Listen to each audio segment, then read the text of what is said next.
Morning, ladies and gentlemen, distinguished guests. Very happy to be here today.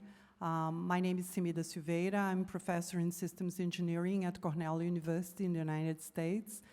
And I will be guiding you through this session. It's a time to take stock. It's a time to think of solutions. And it's a time to have action. We have passed 1 quarter of the 21st century, and it's unacceptable that we still have billions of people that still do not have access to clean cooking. This is not a very costly thing to do, actually, particularly if we think that in relation to the billions and trillions of dollars that I put every year in the energy sector, a lot of money put for subsidies in fossil fuels still. Billions have been put to keep Europe afloat and keep welfare during very difficult times in the energy area after the war in Ukraine. And we still have billions that don't have the access to the minimum. So this is, we cannot accept that the access to clean energy and particularly clean cooking fuels will be further delayed in this century. And we have to work to achieve the 2030 goal in the energy, in the SDG 7. So without much, we have a fantastic list of participants here today, and starting with a high-level group that I will call here to sit here in the front with me. We have the deputy to the DG and managing director of Global Partnerships and External Relationships of UNIDO, Ms. Haidara Fatou, please. Fatou Haidara is responsible for the Directorate of Global Partnerships and External Relations and UNIDO's engagement with member states and all external partners, including through the policymaking organs. Ms. Haidara is also the Director General's Special Representative for Africa. So welcome, please take a seat. Mr. Abdul Hamid Al-Khalifa, sorry, the high-level speaker here for the Director General of OPEC Fund. Prior to his appointment to the OPEC Fund, Dr. Al-Khalifa was Deputy Secretary General of the Saudi Arabian Public Investment Fund from 2014 to 2018, and advisor to the Secretary General from 2010 to 2014. He has also held a number of leadership positions at the World Bank and served the government of Saudi Arabia in various capacities. Welcome. Damilola Ogumbi is here? Yes. No, she's not here yet. She's coming. Okay, so let's go to the ones that are already here. Mr. Hakande Umkela, Al-Hashi, Dr. Umkela is a Sierra Leonean agricultural economist, politician, and the former United Nations Under Secretary General, and the special representative of the Secretary General for Sustainable Energy for All. He was also the Chief Executive Officer of the Sustainable Energy for All initiative. Welcome, Mr. Umkela.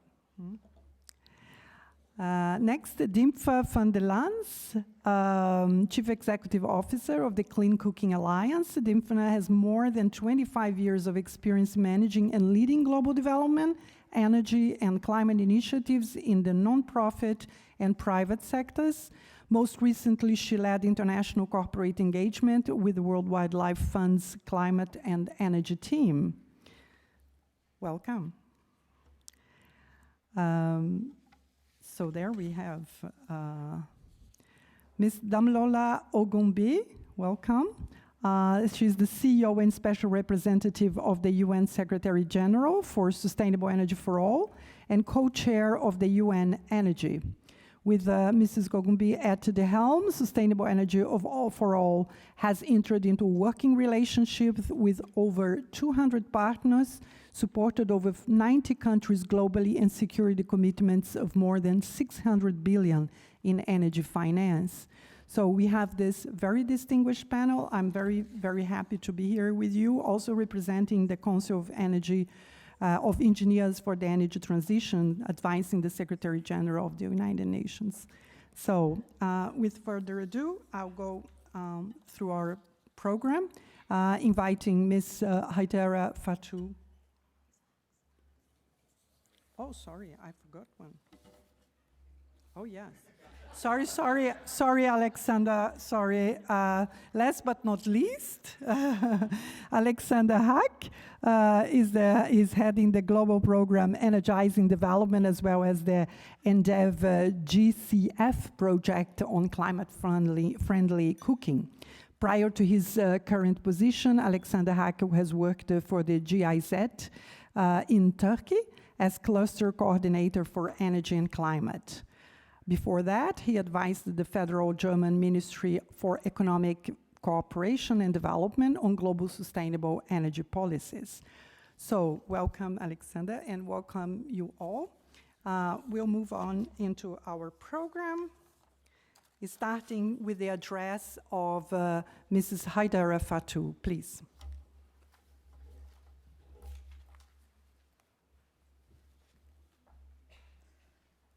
Thank you. Good, I think it's still good morning. Good morning, everyone. I've been introduced already. I'm from UNIDO, Deputy to the Director General, and I will be delivering the remarks on behalf of the DG. And so I'm very privileged to be sharing the stage with such a prestigious panel. Excellencies, distinguished participants, ladies and gentlemen, Mr. Yumkela, I have the pleasure to deliver these remarks to open a discussion at the International Vienna Energy and Climate Forum on a topic as important, as consequential as clean cooking. Ladies and gentlemen, 2.4 billion people worldwide are still without access to clean fuels and technologies for cooking. Almost 75% of these people live in just 20 countries in Africa and Asia. UNIDO recognizes that there is an urgent case for working in these countries to accelerate access to clean cooking. The dependence on unsustainable biomass-based cooking practices has far-reaching implications, not only for our environment, but also for the health and well-being of individuals, especially women and children. The burning of biomass fuels also contributes to massive deforestation, releases harmful greenhouse gases, and exacerbates climate change. This needs to change. The world will need to accelerate a shift to sustainable and clean cooking solutions to meet the targets of SDG 7 and 9 by 2030.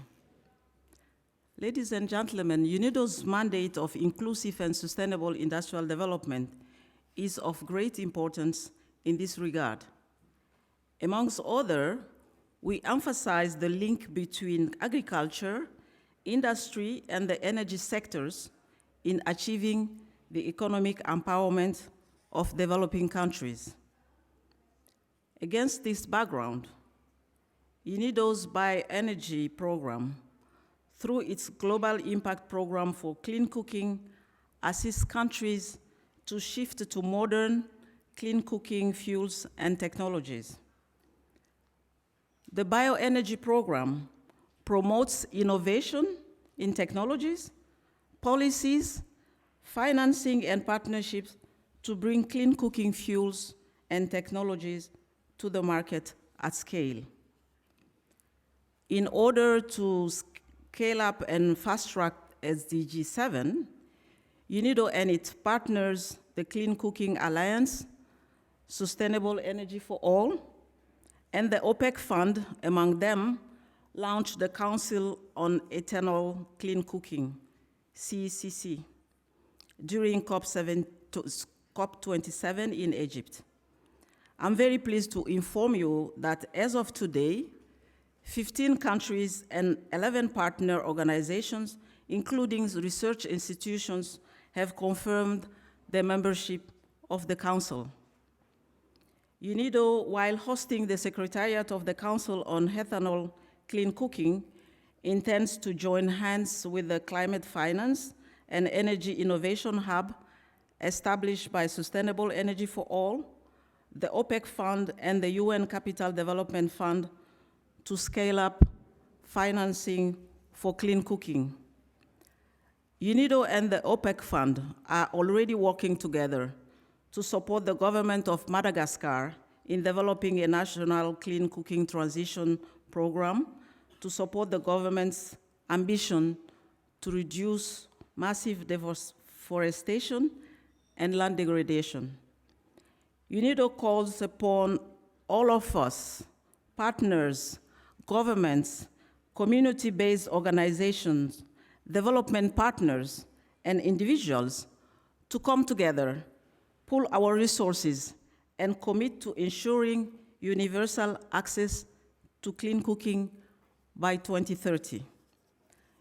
In doing so together, we can aspire to create a world devoid of poverty and hunger, a world in which industry propels eco-friendly economies, enhances quality of life, and safeguards a sustainable environment for both current and future generations, ensuring that no one is left behind. On that note, I wish you all fruitful and dynamic deliberations. Thank you very much, and this was on behalf of the Director General of UNIDO, Mr. Gerd Muller. Thank you. Thank you, Ms. Fatou, and this was a real call for action for universal access to clean cooking by 2030. And I noticed also pointing out the eco-friendly economies. Very nice. Now, please welcome Mr. Abdulhamid Al-Khalifa, Director General of the OPEC Fund.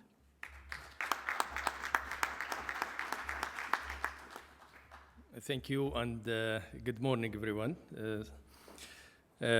Excellencies, distinguished guests, ladies and gentlemen, I would like to start this speech by thanking UNIDO for the organization of this important event and for being such a valuable partner in the implementation of our joint effort to fight energy poverty. According to the latest UN figures, and maybe this is maybe just a small difference from the number that you mentioned, around 2.3 billion people lack access to clean cooking solutions around the world, with the lowest access rates in sub-Saharan Africa. Indoor air pollutions from the use of traditional fuels for cooking cause millions of deaths every year. This is a topic which has been at the forefront of the OPEC Fund advocacy and operations for some time now.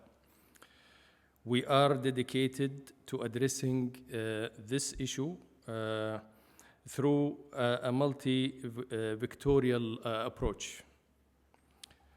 As a development finance institution, we are aiming to facilitate funding. Our climate action plan commits us to dedicate 40% of all new financing to climate-related projects by 2030.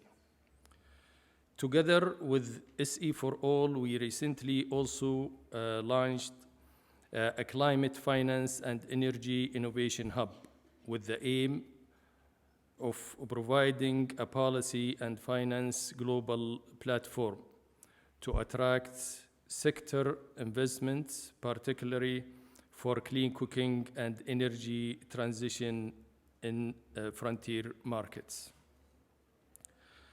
We are mainstreaming necessary measures and valuable solutions throughout our operations. At the same time, we are setting up new facilities to promote innovative approaches. Achieving universal access to clean cooking will depend on strong national leadership and program reinforced by international financial support. Financial backing for consumers to help them manage upfront stove costs and ongoing fuel costs is a key enabler in this respect.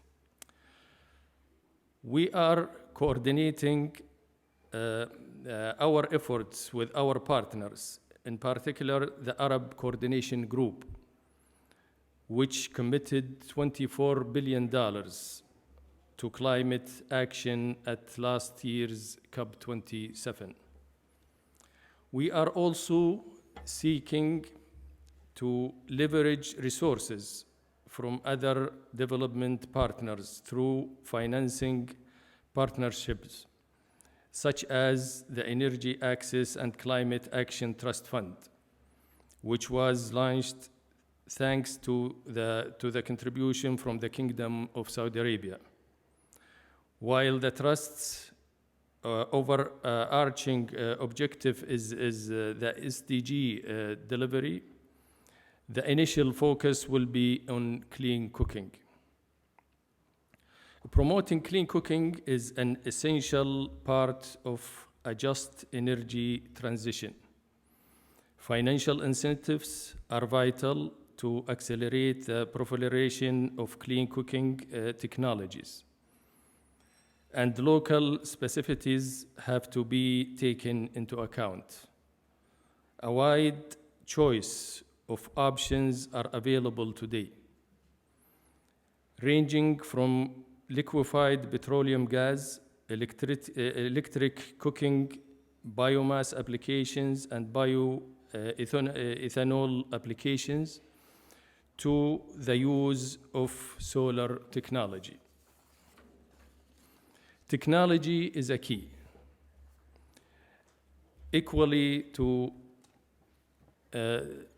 so is giving adequate attention to gender consideration. By almost every metric, women suffer most from the lack of access to clean cooking solutions, impacting their health and depriving them of educational and professional opportunities.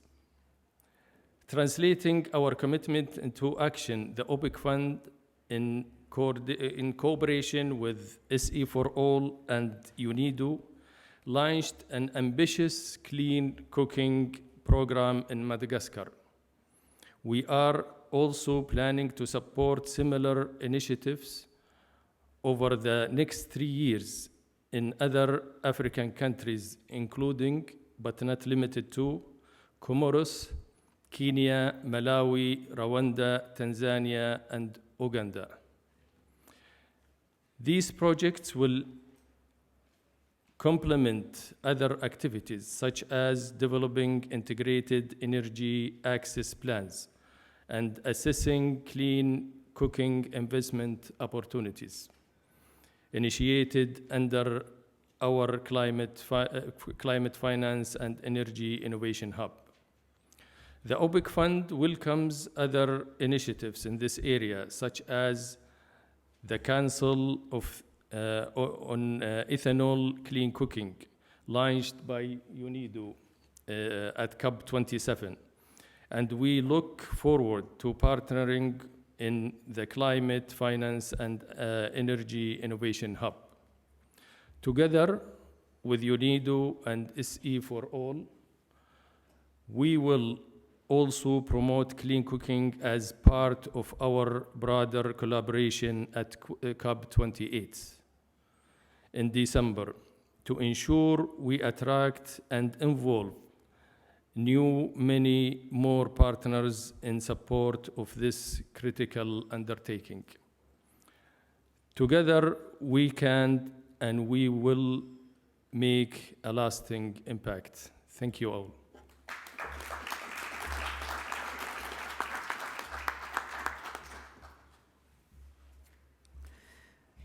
Thank you, Mr.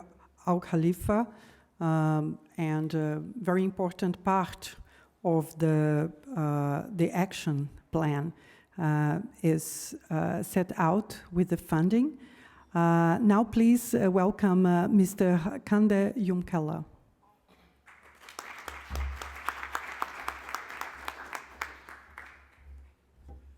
Good morning all. I feel like a proud grandfather standing here. 16 years ago, I conceived the Vienna Energy Forum. Tough in those days. People said they did not need another forum, but I knew there was a vacuum for energy for development. And indeed, El Harbish, my brother El Harbish, before you, sir, supported me. Madam Haidara was there. So I feel like a grandfather for another reason. Next to Damilola, Sustainable Energy for All. I started that as well. And then, of course, my dear friend as well, Dimfna. I was there when we started Clean Cooking Alliance. And I see in her typical modest way, Sheila at the back there, we pushed the agenda on clean cooking in those days. Ed Brown is here from the University of Loughborough. But it's a pleasure to be here. And of course, you've heard all the statistics and the reasons why we must address clean cooking. After being an advocate, an organizer, and everything for 20 years, my president then asked me 2 months ago, well, come do it now in Sierra Leone. So now I face the challenge that everything we've said, I have to do. And so I'm here, happy to be back after 10 years as former Director General of UNIDO, to be here as you address all these issues. First comment, as Mr. El Khalifa said, the technologies are known. It's about deployment, and to deploy, you need to make it local. Clean cooking is complex because it's multidimensional. It is cultural, and it's traditional. Therefore, to address it, it must be localized. And indeed, second, Mr. OPEC Fund mentioned it, you need political will. We've treated clean cooking as an orphan issue. We talk about everything else, and then we think about it later. But it is a big issue. In my country, it's an existential issue. With almost 90% of the people relying on charcoal and firewood, the forests are disappearing. It's affecting the health of our people, but also slowing economic growth. In the agriculture systems, post-harvest, all the activities there require heat solutions. Heat solutions. And in my country, as in many in sub-Saharan Africa, all of those solutions are provided by charcoal and firewood.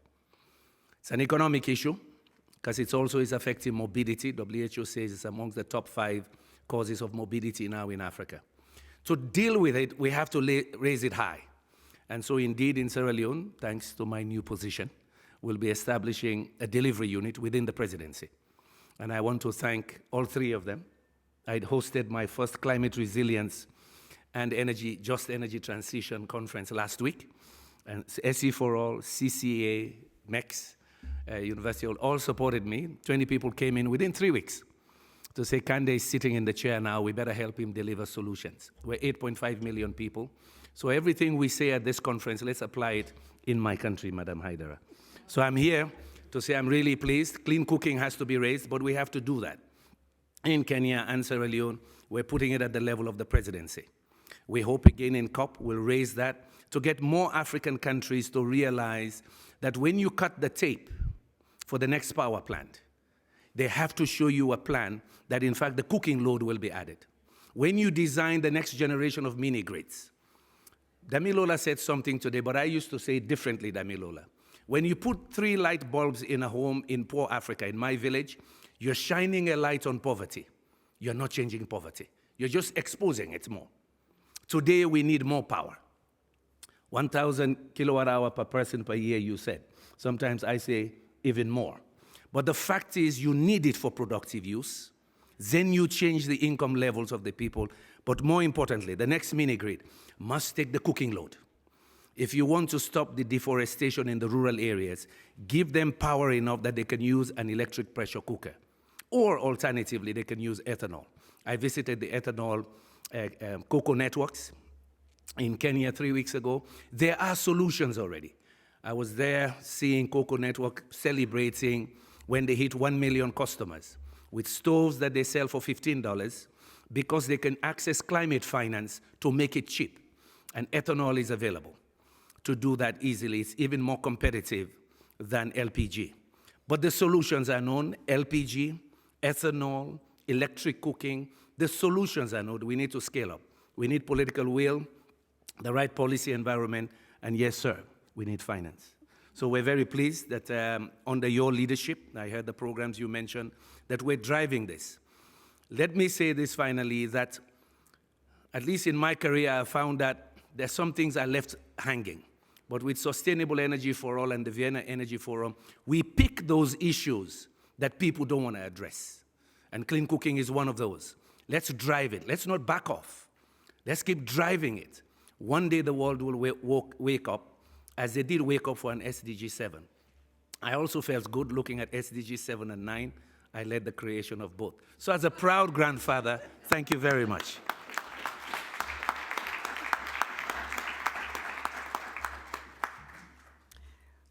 Thank you so much, Mr. Unkela.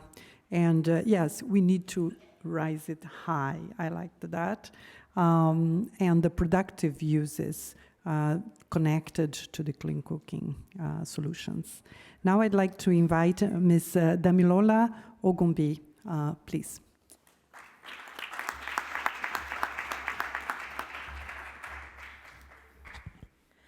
I was hoping, and I think the only note I told the organizers is, please let me speak before Kande.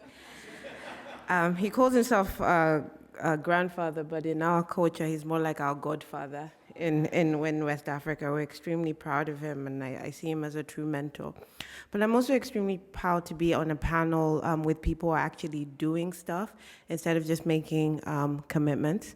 Obviously, my sister, Difna, with the Clean Cooking Alliance, going into the countries, setting up the delivery units is absolutely key. UNIDO for bringing us all together and championing a lot of these incentives, but also OPIC Fund. This isn't a natural place for them, but they took a leap of faith and they understood that people and climate matters. So they funded us and they continue to fund groundbreaking projects in member states that's not their own to make sure that this clean cooking agenda is critical. And then Sheila back there with the whole gender piece. And I know like people say, oh, gender and energy, like it's not a like to have, it's an absolute. We're not going to win the climate change challenges that we have if gender isn't a firm part of that. And you know, it's so sad that in 2023 we're still trying to elevate the conversation on clean cooking or elevate the conversation on gender when a lot of us from the continent are just living it every single day. And we see a lot of women stepping up in these communities with their different adaptation and mitigating actions that are not being recognized. Instead, we have to come to these forums. I think it was just really important for me to highlight this fact. I think, you know, for me, and I remember speaking to Difna and Kande, I was frankly embarrassed when I took on this role that I did not understand the role that clean cooking has in the whole ecosystem of everything we're talking about. So apart from the appalling gender-based violence figures that we are seeing because of not having access, just women trying to feed their families, walking miles that we can't walk on our Fitbits to go and get fuel wood to come back. If they don't have the food on time, they are likely to have some violence put on top of them by their own spouse, just blew my mind. It just shows how ignorant that we are in developing states to what is really happening on ground. It's also, I believe, the 4th or 5th largest cause of mortality for an African woman today. So let's put this into consideration. We have all these multiple crises going on, but we have something that is literally killing every year 4 to 5 million people, but we are talking about elevating the conversation. This is things that it doesn't settle well for me. As a mother of 2 young girls, I can't even imagine that there are other children that live that world. There are children that have to decide to go to school or get fueled. That is the decision that has to happen. And there are mothers and women that have to decide, am I going to cook for my family and feed my family when I know I'm actually harming myself? So I really, really want us to put this human face to everything we're doing. Our initiatives, including the ones we have with Sustainable Energy for All, with CCA, and especially with OPIC Fund, we have to work faster. We have to work in a manner, because every day we're not working, somebody is dying. We are frontline workers. So everybody, if you take anything away from this, is what can you go back and do or channel within your organization to help us really resolve this? Because it's so embarrassing as a community that we are still talking about the issue instead of talking about the solutions which already exist.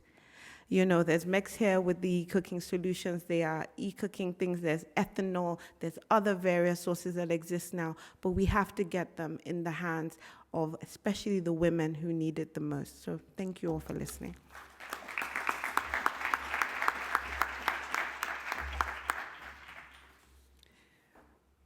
Thank you, Mrs. Ogumbi. Yes, there is a human face, and this is about people's everyday life, about their health and welfare. Now please welcome Ms. Dimfna van der Lans, Chief Executive Officer of the Clean Cooking Alliance. Despite your high heels, I need to elevate it a little bit after Damilola.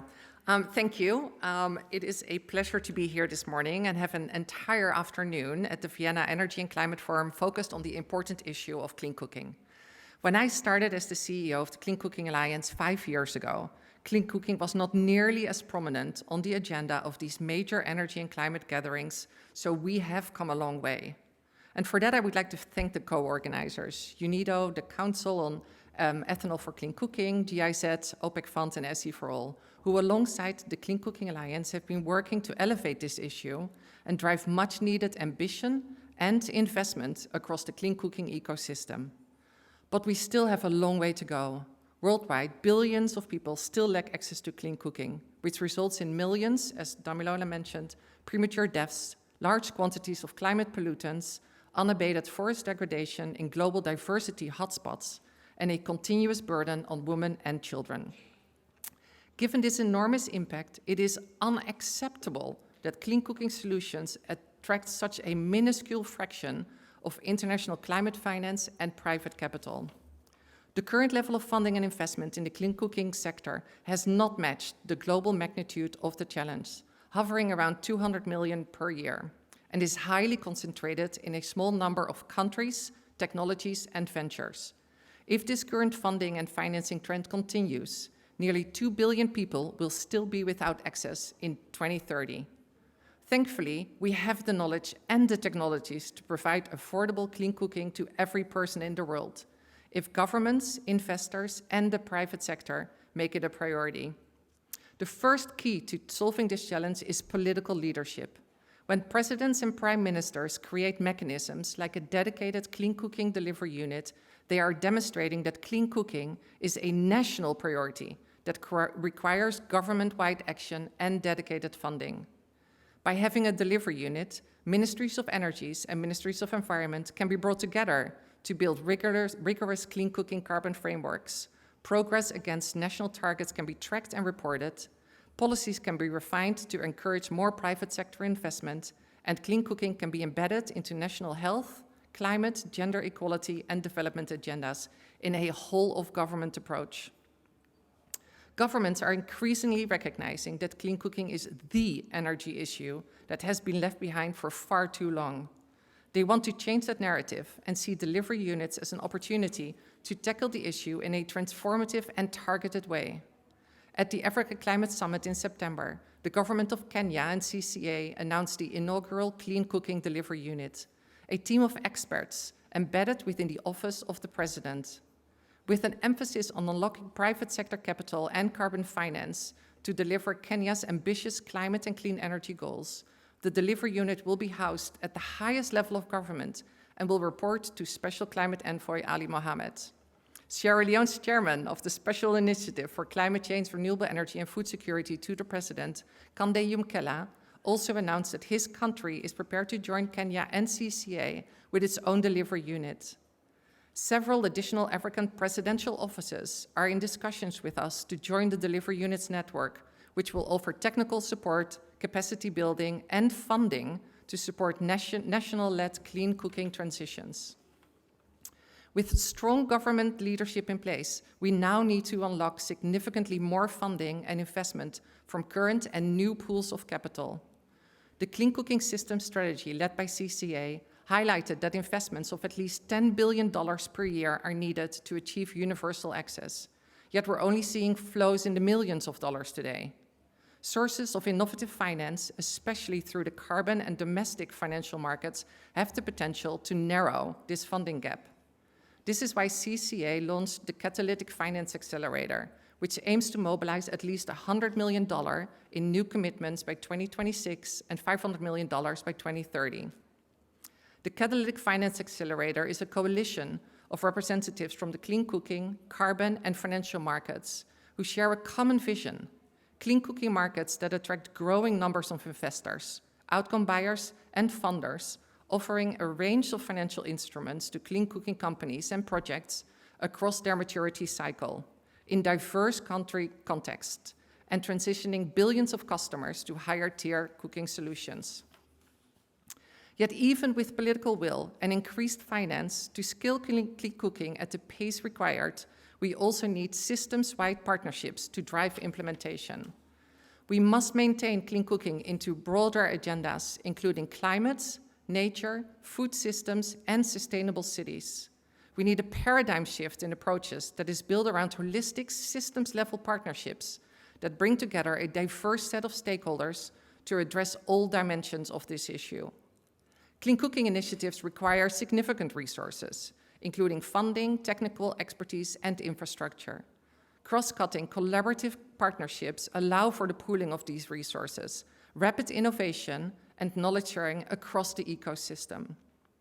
System-level partnerships provide a framework for long-term collaboration, ensuring that initiatives are not short-lived and depend on inclusion and participation of diverse voices, especially women, youth, and indigenous communities.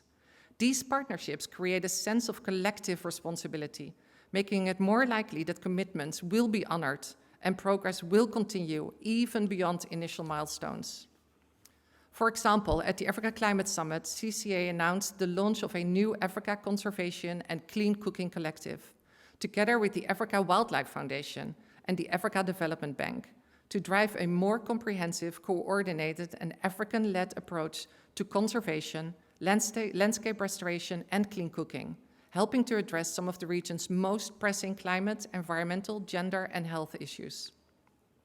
CCA is also partnering closely with the IEA, where at the launch event only last week for the IEA's new World Energy Outlook, Dr. Fatih Birol confirmed his strong support for clean cooking as Africa's #1 energy and climate issue, calling it a golden opportunity for Europe to invest in Africa and support a complete transition to clean cooking. As such, he's bringing forth a proposal to European leaders to mobilize $4 billion euros in commitments to urgently address the clean cooking issue in Africa.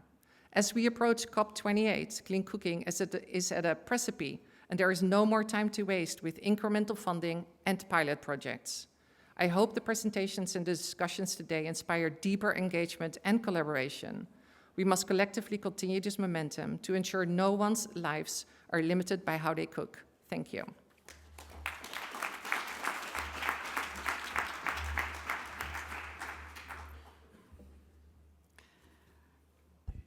Thank you, Ms. van der Lans, for this addressing the realities of the ground and the need to really accelerate action on the ground. Now I'd like to invite Mr. Alexander Hax, who will be speaking on behalf of Ms. Ingrid Gabriela Hoffen from GIC. Please.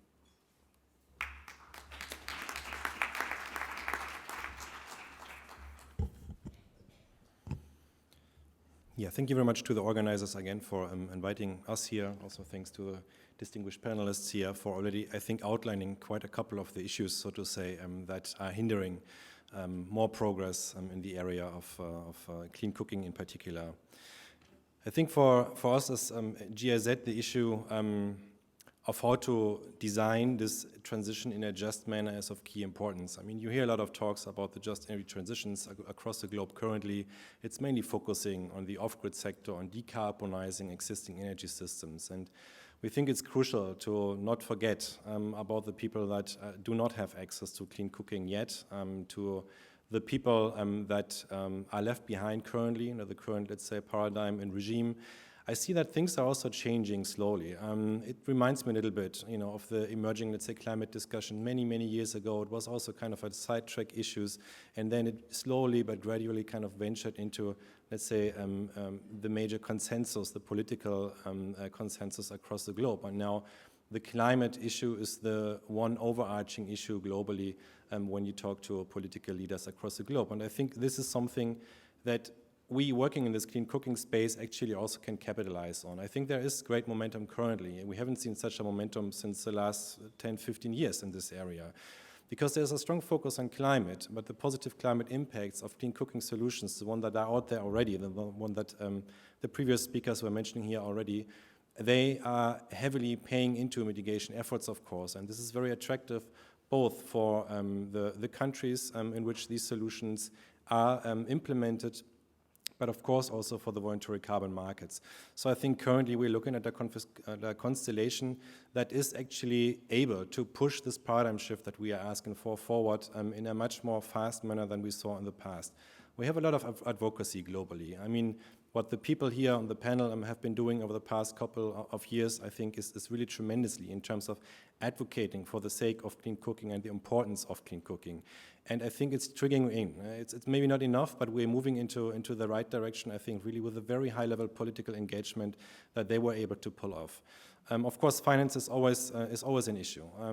It's still not enough. I think if we are smart, we can use the current momentum as part of the voluntary carbon market trajectory that we see, particularly in the ICS, in the improved cook stove sector, to design these instruments in a smart way, in a sustainable way, so that we can capitalize on it, that we actually also can support a leapfrogging. I mean, we are looking at e-cooking now. It's been a niche theme also that my colleague here, Ed, from X, has been working on for the past, 10, 15 years probably. Nobody wanted to listen. And suddenly this idea now is gaining a lot of momentum, a lot of traction. There was the announcement of the Global E-Cooking Coalition, which I'm sure you'll venture into more details later, so I'm not going to steal your speaking points here. But it's really something, I think, something new, basically. And there's a lot of attention, and there's a lot of potential, I think, that we actually are able to pull off here.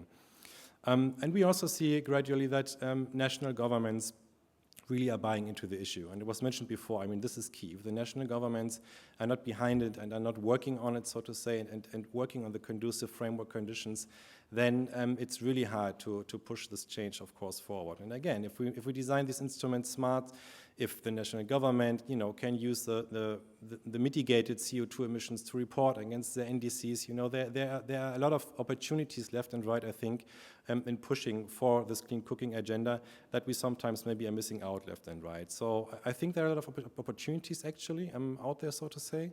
Of course, we have to tackle it, and yes, we have to work on more finance for these solutions.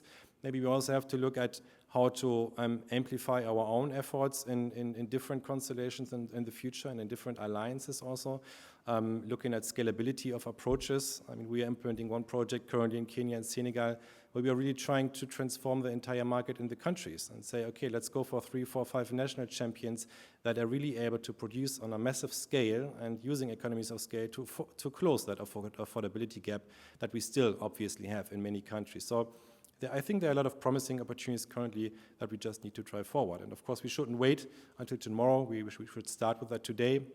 I'm very much looking forward to the discussions in the next couple of hours here in this plenary, in this forum, together with all of you, diving a little bit deeper into the different sectors, because, well, the future is here basically already. Thank you so much.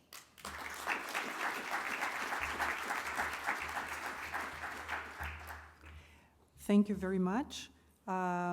Yes, getting traction and accelerating. I will not try to summarize so much, but I think this has set the tone for the rest of our conversation. And to the benefit of time, we will move on. We have three fantastic panels. I want to thank the distinguished guests and panelists here today for really reminding us of the human face, of the fact that the technologies are there, the funding is starting to come, but needs to ramp up, and the importance of acting on the ground and really taking the political leadership to pull together all the forces that are required. Thank you very much, and there will be soon a video, but before that, we're going to have a group picture with the panelists, please.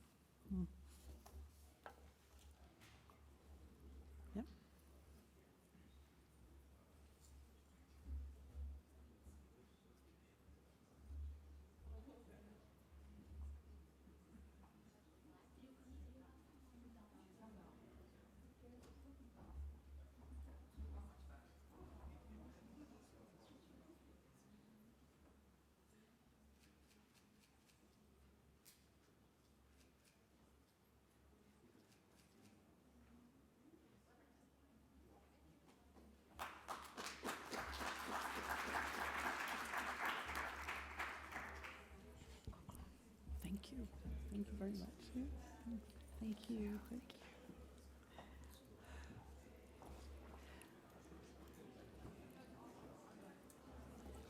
you. In breaking now, we have a short video on a Tanzania clean cooking project.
UNIDO, in collaboration with the Vice President's Office and other key stakeholders, under support from the Global Environment Facility, has developed the project for the promotion of bioethanol as clean alternate fuel for cooking in Tanzania.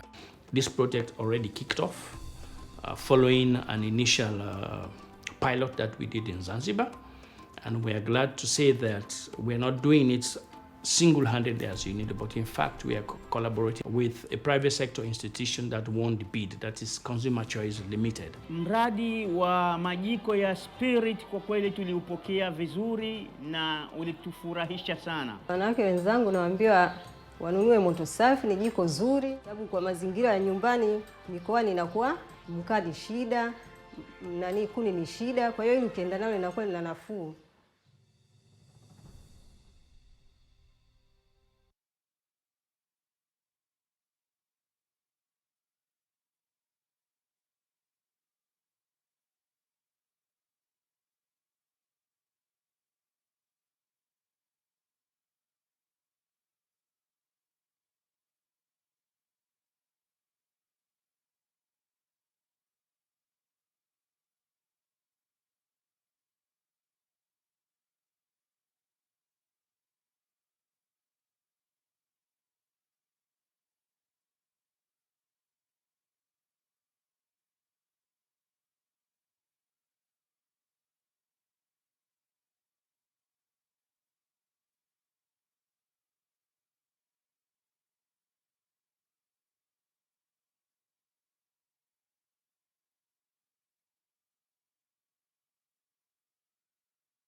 Okay, we're ready to go.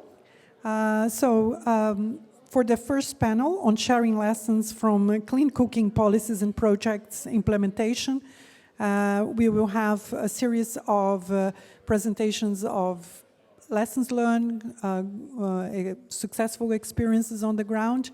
And for leading this panel, I'm going to invite Ms. Caroline Ochieng. She's a finance specialist from SE for All. Please, Caroline, the floor is yours.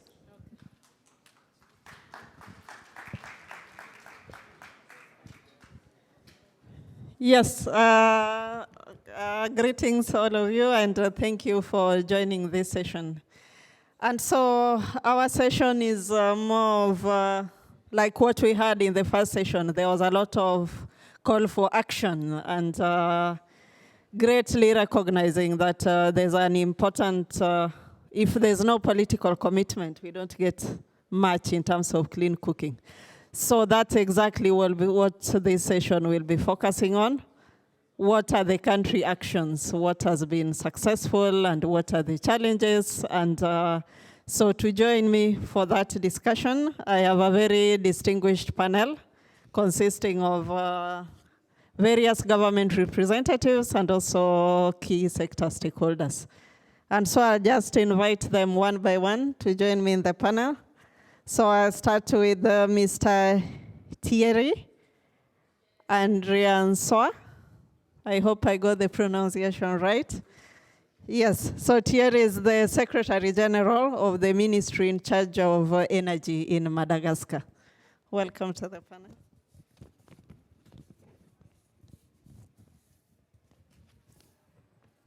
Sorry. Okay, my second panelist is Emilian Nyanda. So Mr. Nyanda is the Principal Energy Officer and Head of Environmental Management Unit within the Tanzanian Ministry of Energy. Welcome to the panel. And then I have Mr. Dan Marangu.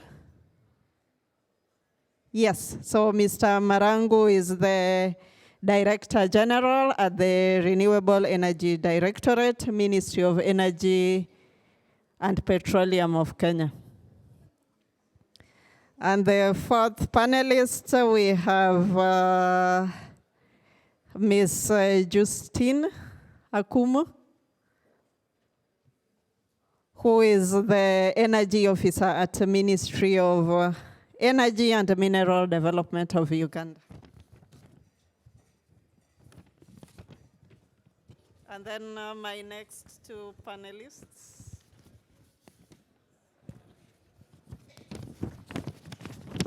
Yes, next we have Ms. Lindsay Umala. Is she here? Okay, maybe she'll join us later, but Lindsay is the Director of Market Strengthening at Clean Cooking Alliance. And then we have Professor Ed Brown. Yes, Ed is the Research Director of Modern Energy Cooking Services, MEX.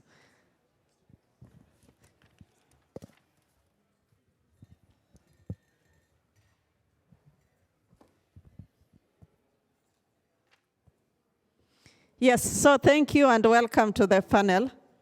So I have we have just 30 minutes, and so I have some 3 key questions that I would like you to address for this session. And again, as we said, focusing on action, political commitment, as well as the opportunities within the clean cooking sector. Yes. Okay, so finally we are complete. So this is Lindsay Umala from Clean Cooking Alliance. Okay, so I'll proceed with, so we have 3 key questions that we are supposed to address during the 30 minutes we have on this panel. And I think I would like to start with Mr. Dan Marangu. And the question is that what innovative policies or programs has your government implemented to achieve universal access to clean cooking by 2030? So let's start with that. Okay, thank you so much. I don't know if I'm audible. And as I've been introduced, I'm Dan Marango. I work for the Ministry of Energy and Petroleum of Kenya. I'm the director in charge of renewable energy, specifically by energy. I'm happy to join you this afternoon so that we can discuss this very important program we have, especially in clean cooking. As the speakers who have spoken before us have said, clean cooking is a key priority for us and the world so that we can achieve the aspiration of SDG 7. As a country, we have several policies and strategies to actually get the target we have set ourselves up to. And as a country, we have a target of universal access to clean cooking and modern energy services for cooking by 2028. And to achieve that, we have an energy policy which was formulated in 2018 with a very robust provision on renewable energy, upscaling, and also clean cooking. To support that policy, there was an Energy Act of 2019, which has provisions on how this can be achieved. It has created institutional frameworks to achievement of renewable and also clean cooking. We have a full-fledged directorate at the ministry, which is looking at renewable and under it also clean cooking. We also have an enhanced mandate for an agency called Renewable Energy and the Renewable Energy Corporation. And this act enhanced its mandate so that it can be able to look generally. Before it was looking only rural electrification, but with the enhanced mandate in clean cooking, it has energy centers across the country. And one of the key areas they have is promotion of clean cooking through the energy centers. We also have a provision in that act that national and county government, because we have two levels of government in Kenya, national and county, and there is a provision to have integrated energy planning process, which has started. It's an obligation, and in that we have at the national level and the county level. At the county level, we have the framework to guide the process, and the counties have been taken through a capacity building program through the support of the EU, which we call Sustainable Energy Training, technical assistance. And we have a whole chapter in the energy planning for counties dealing with clean cooking because of the urgency we want to achieve that. Overall, we have several projects and programs which are undergoing.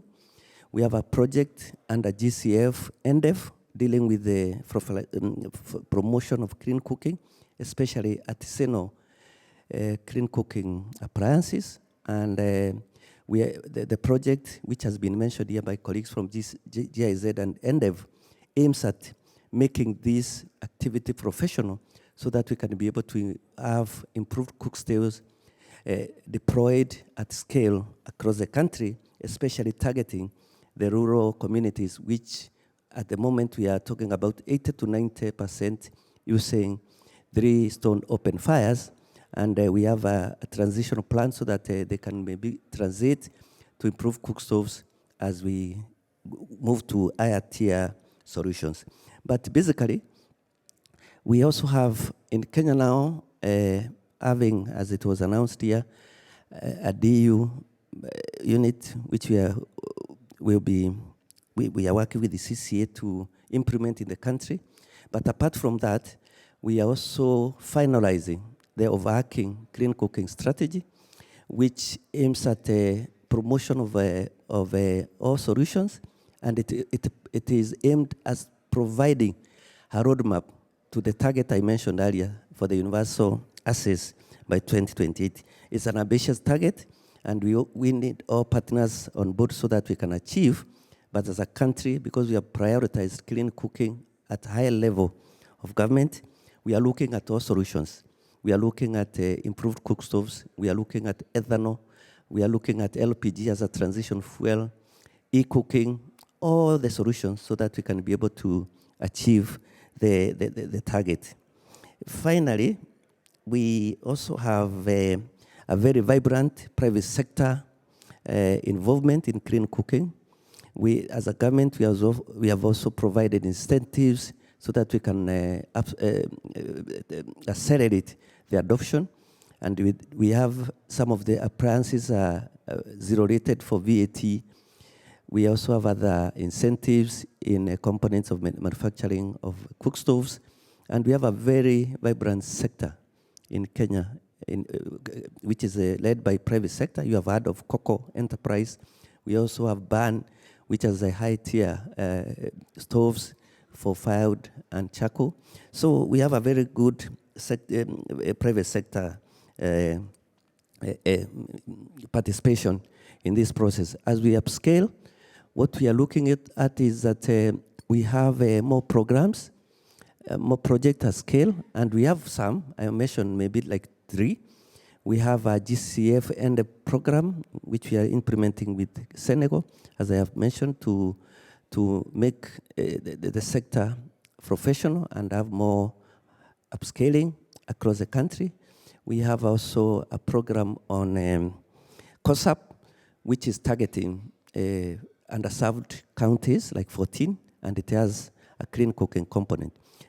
Lastly, we have a Japan UNDP program which we are implementing now, and it is targeting at accelerating the adoption of clean cooking solution to homestead and institution. Thank you so much. Okay, thank you for that answer. And from what you've covered, so there are very clear policies. So there's a planning process, there's a legislative measures, as well as private sector involvement. So I think my next question would be from the colleague from Ministry of Energy Tanzania, and to try to understand what policies and also any programs that you have for clean cooking in Tanzania, but also focusing a lot on what role the private sector plays in these initiatives. Over to you. Thank you. Yeah, thank you.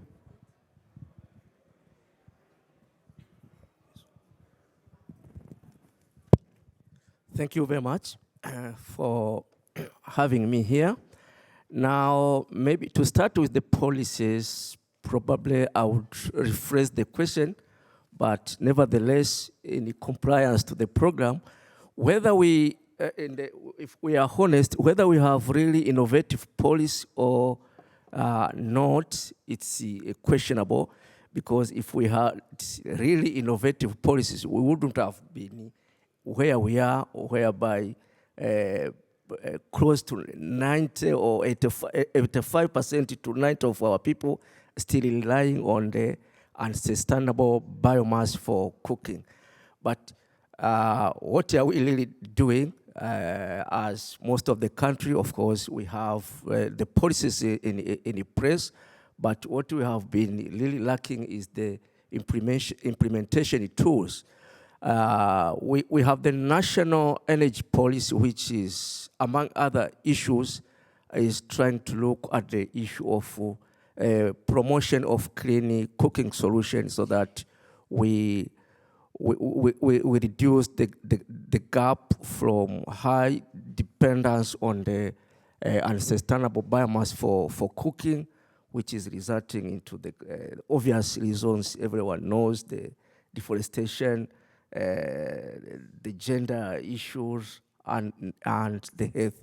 So now in the energy sector, what we have been lacking is the implementation strategy, and what we are really doing now, and this is the presidential ambition, where now we are finalizing the national clean cooking strategy by this November or December. We'll have the document spelling up the roadmap on how do we really get it to, of course, universal access. We are saying, no, it's with reservations, by 2032, we want 80% of our people have shifted to clean cooking solutions. So other initiatives, as my colleague mentions, we are one of the countries where our we have rural energy agencies are not the rural electrification agencies as most of our colleagues are. So in this agency, we have dedicated part of it for promotion of clean cooking solutions. And what they are doing in this segment is to support the private sector towards implementation of clean cooking solutions. And of course, our motto is to really look at every solutions, but the priority is on the home grown solutions. For instance, if you look at the agricultural or forest-based sector, most of their products is about 70% goes to waste.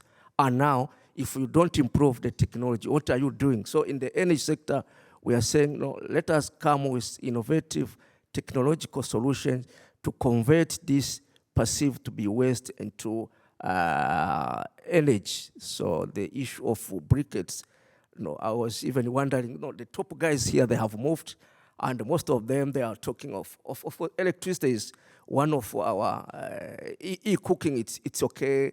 Even the support for electrification for productive use, it's okay. But looking at our economic limitation, now we have to really promote some of their homegrown solutions, and the technology is the key aspect. And that is what our Rural Energy Agency is also looking at. So our counterpart from the environment, we have also developed the national determined contribution, whereby the issue of clean cooking is also one of our country's priorities in mitigating and adaptation measures. We are also, we have the national climate change, which is also strategy, which is also looking at the issue of clean cooking. So in terms of programs, we have a number of programs. We are promoting the private sector through different initiatives. And with UNIDO now, you are about to play this video. We are part of the implementing agents in the biennial clean cooking solutions. And recently we have also acquired a project called Integrated Approach to Clean Cooking Solution, in which bioethanol is one of the components. And going by UNIDO's experience on the JEF project, was also given part of the component to be implemented by UNIDO. So the Rural Energy Agency, we have also developed the Rural Energy Master Plan with electrification, of course, and clean cooking as part of the plan. And so we are also implementing the Energy Efficiency Action Plan, in which we are also considering the issue of clean cooking. We have also come up with the initiative on the minimum energy performance with energy efficiency, but we are also looking at cooking appliances, as if we want to promote, you need the standard. So we are, in so doing, we are including all the stakeholders. I should not forget the issue of gender. For us, the clean cooking, we are also linking with our counterpart from the ministry responsible for gender. And for your information, and coming the COP28, our president will be launching one of the African women in climate and clean cooking. So I was happy to see Sheila there. I was hinting to her that you are, for your information, you are one of the moderators during the COP28 8 when our president will be launching that African initiative. So there is a lot happening, and for us to get where we are, we have really to do much on the enabling environment, not the way we are now. We have the policies, but what we are lacking is the implementation. So I'm calling upon all of us to partner in implementation of our policies. Thank you very much. Okay, thank you for that intervention. And I'm realizing our time is really running fast. So I think for you, yes, Ms. Akumu, what I would ask is like to just summarize for us, what do you see has worked well in Uganda when it comes to the interventions you have on clean cooking, as well as what is not? And because we still have a large share of population still not having access to clean cooking, despite all the efforts that are being put in place. So just some lessons learned in terms of what's working and what are the key areas for improvement. Thank you. Thank you very much, Caroline. Our situation is very similar to that of Uganda and Kenya and other governments who share about cooking.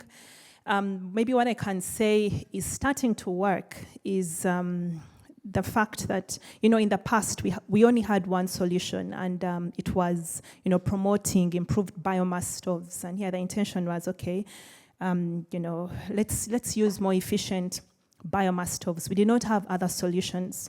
But when we did more research, we observed that actually households were consuming more charcoal than they even were paying for their electricity bill.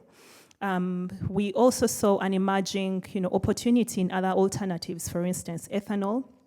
I think Uganda produces the largest quantity of ethanol. I think we manufacture about 410,000 liters of ethanol daily.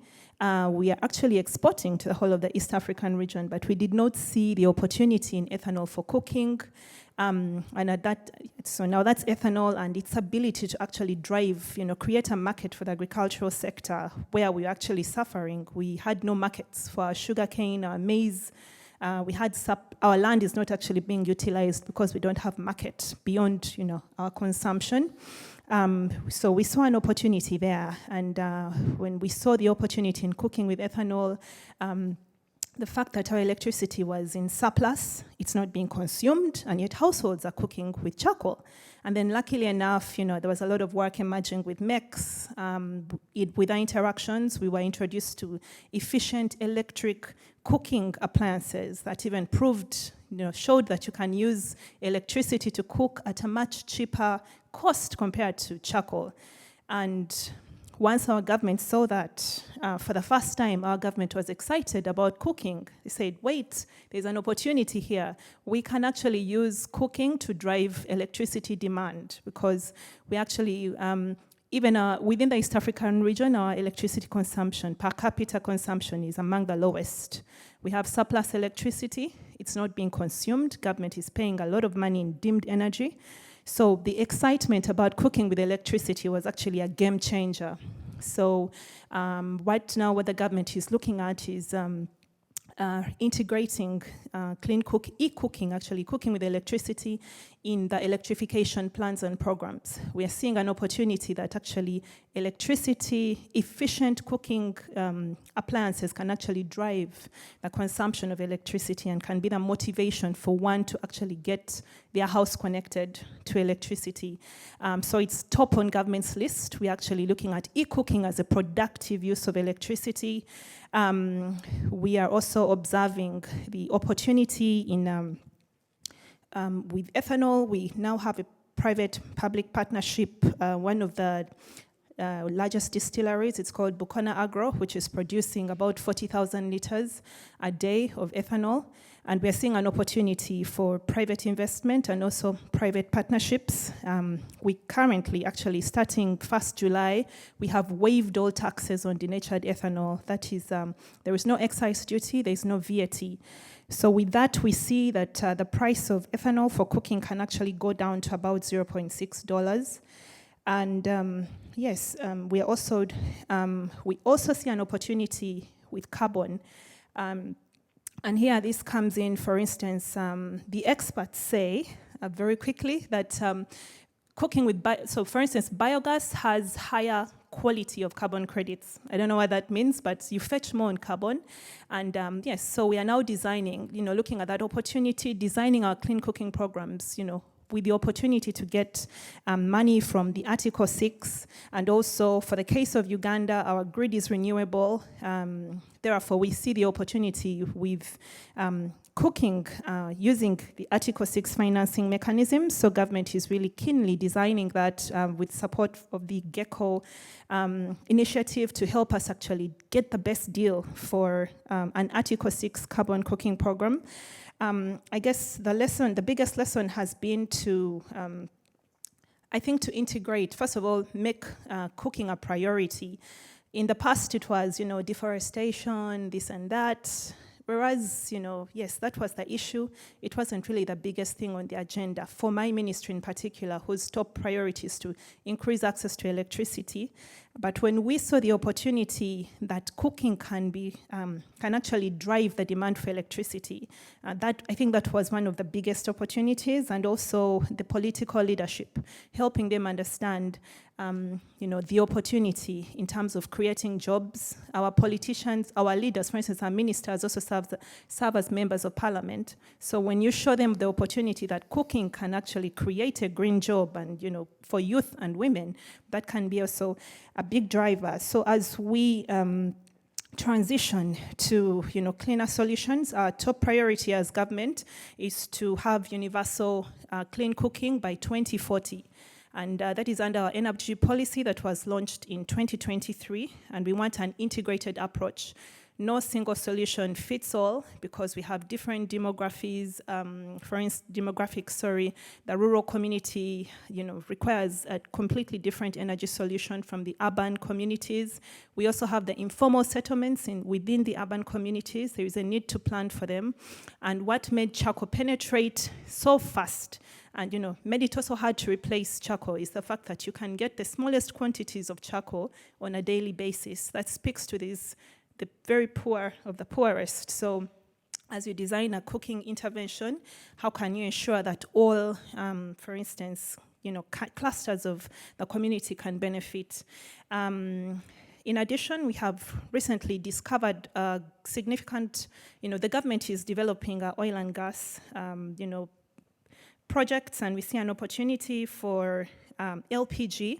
Our current consumption is about 37,000 tons per annum, which is again one of the lowest within the East African region. But we also see the opportunity of LPG as a transition fuel. And with our oil and gas activities, effective 2025, we will produce about 100,000 tons of LPG per annum. So we see an opportunity to also supply within the East African region to our neighbors. Here we are looking at South Sudan as well, and Rwanda. Yeah, maybe what I can say lastly is priorities. Lastly, local manufacture, as has been mentioned by our colleagues. For instance, the e-cooking solutions are all being imported into the country. We are substituting them with locally produced biomass stoves, substituting jobs. So it's very important that we ensure that we have as much, indigenous knowledge and local manufacture to ensure that, we create employment for those who might be affected by, the transition from the charcoal industry. Thank you. Okay, thanks for that. And it's good you brought out the e-cooking angle, and I think have Ed address that later. But it's also clear that different countries are considering different technology mixes when it comes to trying to get to the clean cooking goal. So now my next question is to Mr. Thierry, and unfortunately in the 4 languages I speak fluently, French is not one of them.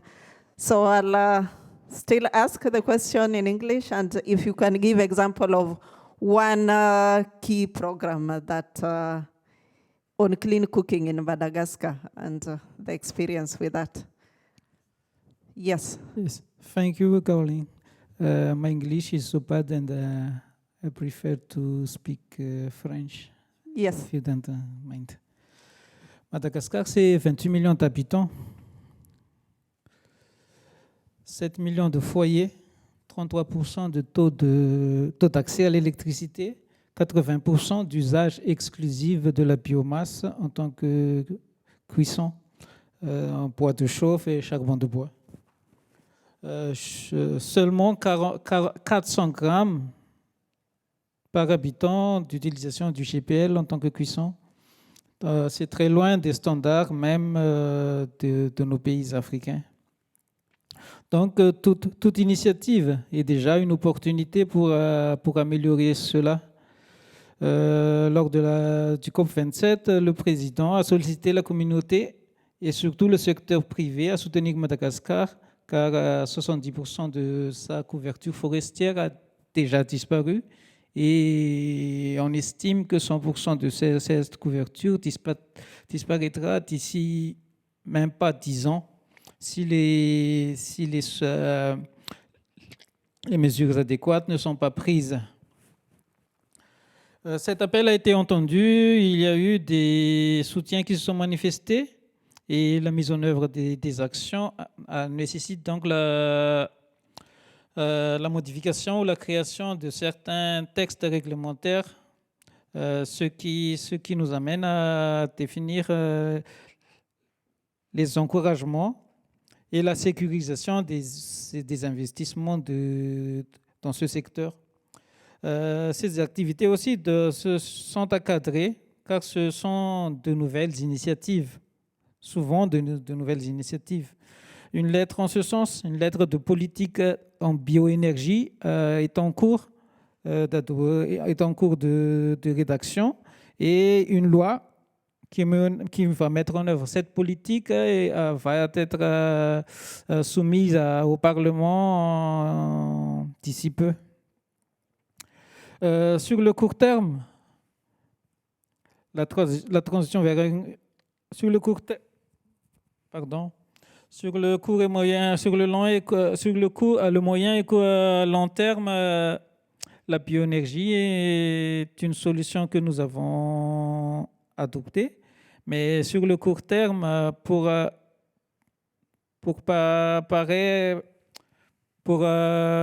solutionner ce problème de déforestation, la question de l'expansion de l'usage du GPL a été mise sur la table. Et sur ce point, des mesures incitatives fiscales ont été déjà adoptées, mais restent insuffisantes. Pour tous ces aspects,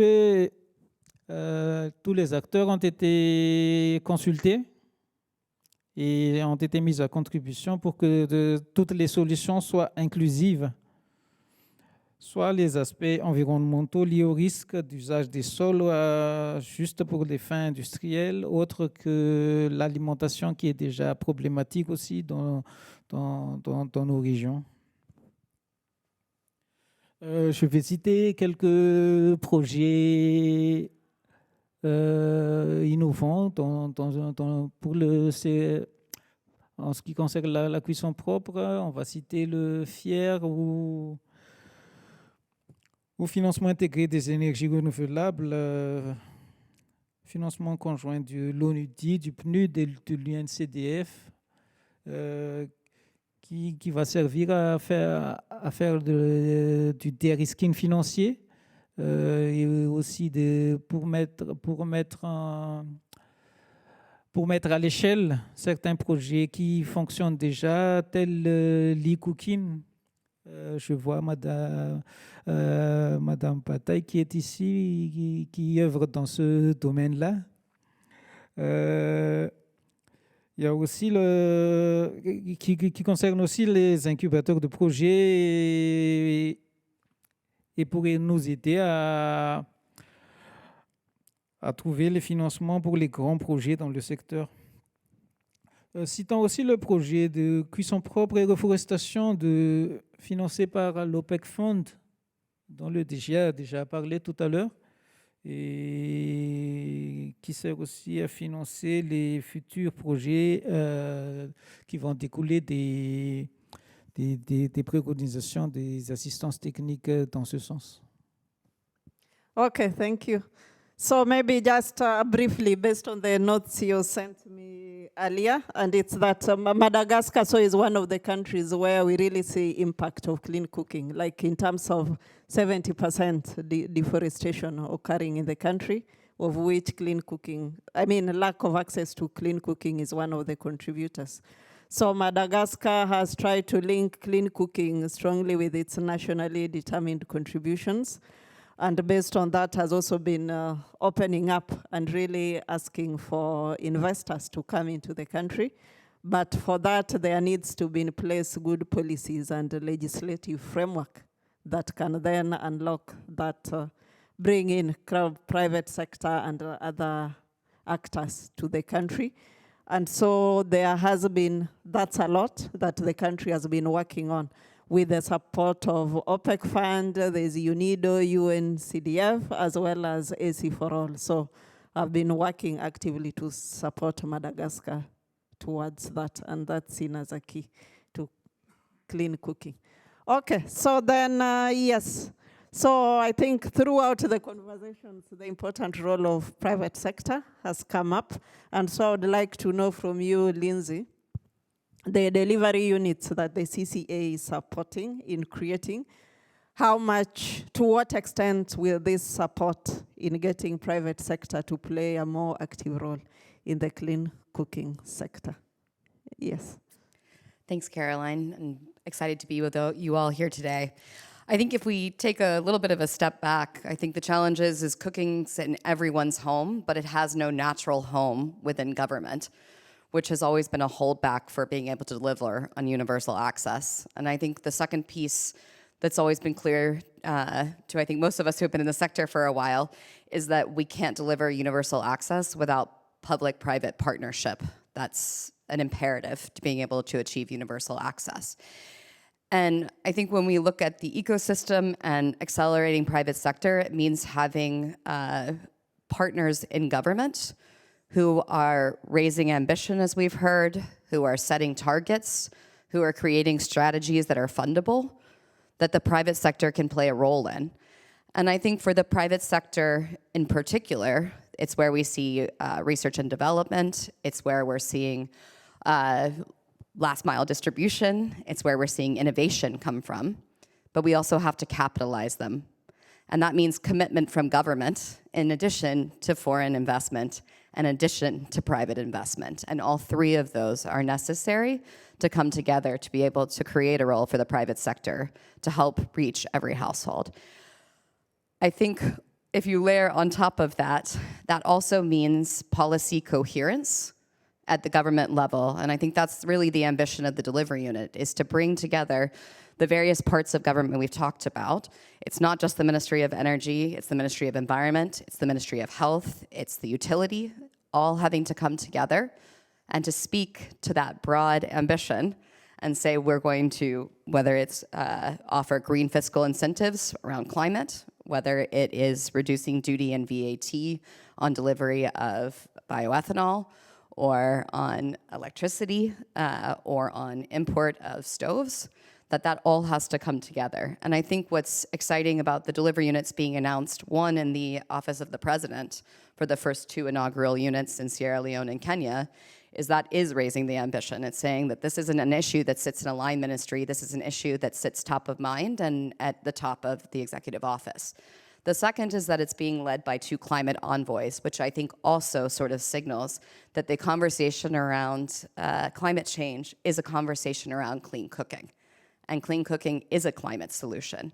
And so being able to bring those together, combined with the amazing work we're hearing already happening within the ministries of energy, our more traditional energy part of the clean cooking narrative, is an incredibly exciting tale to tell. So I think for us, private sector is about taking the ambition that's being raised, the public funding that hopefully will follow and be committed, and then bringing that down to the household level and being a part of this innovative story that's being told by my co-panelists here. And maybe just last to say, I think we talk a lot about the technology side from the standpoint of the stoves, but if we talk about it from a fuel narrative, we're talking about infrastructure and we're talking about commodities. And that inevitably is also a government narrative. And so having to talk holistically about how we do that means that the private sector can't do it alone. They have to speak to the infrastructure and to the commodities that the government can help to influence. Okay, thank you for that. And that links very well to my last question. And due to time, so Ed, you'll be the last person to speak on this panel. Thanks, everyone. And my question is, which is really befitting, because from what we've had, you were able to see the, for instance, electric cooking opportunity when others were still saying it's long-term solution. You were able to show that it's current. So the question is, what is your advice to developing countries to fast-track their clean cooking goals? Thank you very much. I'll try and be as quick as I can because I know we're keeping people from lunch. But first thing I wanted to say is that I got referred to, and Mex has got referred to on quite a few occasions this morning as speaking on electric cooking, which is quite right, that's what we're known for. But just say we are the Modern Energy Cooking Services Programme, which means that we also work in a number of other fuels, and we've worked extensively with on ethanol and on bio-LPG and so on. So that is an area that we also focus on. So I 100% agree with everything that Lindsay has just said in terms of the importance of public-private partnership and the importance of understanding at a national level how all of these things fit together. So any advice, for want of a better word, that I might utilize is said within that context. Having said that, however, I think there is also a really important story in terms of where the most obvious opportunities lie, and then the fact that there are things that are needed to be done within particular sectors that are also important. And I think that's why we focused on electricity so much, is of all the different areas we've been talking about, electricity is the one that was not being discussed when we first started looking at this 5 or 6 years ago. So that's the area where we've had to develop a whole new approach to this. And so I guess the first thing is, I am amazed by the excitement that there is now around electric cooking. I mean, you only had to listen to Justine talking about the excitement that there is in Uganda about the opportunities of electric cooking. We're seeing the same thing in Kenya. And actually, we have got some work that's been going on in Tanzania, and I would love to talk to my colleague on here in a bit more detail around that, not least because we saw at the Africa Climate Summit, Bern announce an intention of marketing 3 million stoves in 5 different countries over the course of the next 5 years. And that's being based in Kenya, which has a far higher electricity tariff than Tanzania does or Uganda does. If they can achieve this in Kenya, they can achieve it anywhere, to be honest. So I think the opportunities that there are for addressing this point where people assume it's too expensive to cook with electricity is really important. So the first advice that I would give would be actually look into this in proper detail about how much it costs to cook with electricity. So that's when we're talking about on-grid and amongst utility customers. Even though if we start looking at mini-grids and cooking electricity on mini-grids, which is something Kande was talking about, we're just on the verge of publishing a study that looks at 7 different companies that we've been working with, looking at business model development for mini-grids. So that's something that we're going to launch at COP. I'm not quite sure where we're going to launch that yet, but it's one of the things we're doing at COP. But in more general terms, we're actually going to be launching the Global Electric Cooking Coalition really high level at COP. There's a massive amount of interest in this. So I'd just say really for any governments that are here or any other observers, if you're interested in electric cooking specifically, do come and talk to us. There are real opportunities, I think, to explore in a number of different countries. At that session, not only will we have East African colleagues with us, we will also have West African colleagues, the Indian government, Nepal, and a whole range of other countries where we're doing some really exciting things around electric cooking. The final thing I might say is that I think one of the real opportunities from electric cooking, particularly in those countries like Uganda, where the makeup of the energy generation is extremely green, is the opportunities for carbon-based development for carbon-free development, decarbonised development, are really important. And we were talking, Justine was mentioning some of the work that we're doing with the Ugandan government around Article 6.2. That's something we're exploring in a number of other context as well. There's also our colleagues NDEV and the GECA, which is a major new investment, 10 million at the moment, but going up to 50 million over the course of the next couple of years. There are massive opportunities emerging in electric cooking. And I think one of the interesting things around that is that it fits in, I think, extremely well with the UNDESA, World Bank, WHO roadmap, which is where we are looking to combine not only the 2030 targets we're talking about here, but the 2050 net zero targets. And I think one of the things to look at also is LPG is a transition fuel in countries where LPG is already a major part of the makeup is important. But I think also thinking about what investing in LPG means in countries where it isn't particularly well developed in terms of the longer term transition and looking at where the opportunities for decarbonised development lie. Maybe not a popular message amongst some here, but I think it's actually an important part of the discussion, looking at the 2030 and 2050 targets to ensure that we're not investing in something that is then going to be abandoned to move forward a transition in another 10 years or so. So I think it's really important if the opportunities for electric cooking are now, then we should be exploring those now as part of the decarbonising of electricity systems as we move forward. So that's one of the things that GECO is going to be looking at in a lot of detail over the course of the coming years and working with governments in attempting to understand and to position in relation to that transition. So that's fundamentally where I say that we are. We think electricity is something that's been left out of the picture on clean cooking over the years, and whilst it's something that has to be seen in the light of all of the other multi-fuel parts of any cooking strategy, it has to be a really important component of a decarbonised cooking strategy going forward. And if anyone needs more convincing on that, I'm more than happy to spend some time talking with them. Thank you very much. Yes, so thank you very much, Ed, and thanks to the whole panel for showing us what actions are taking place and what are the opportunities for accelerating access to clean cooking. Thank you.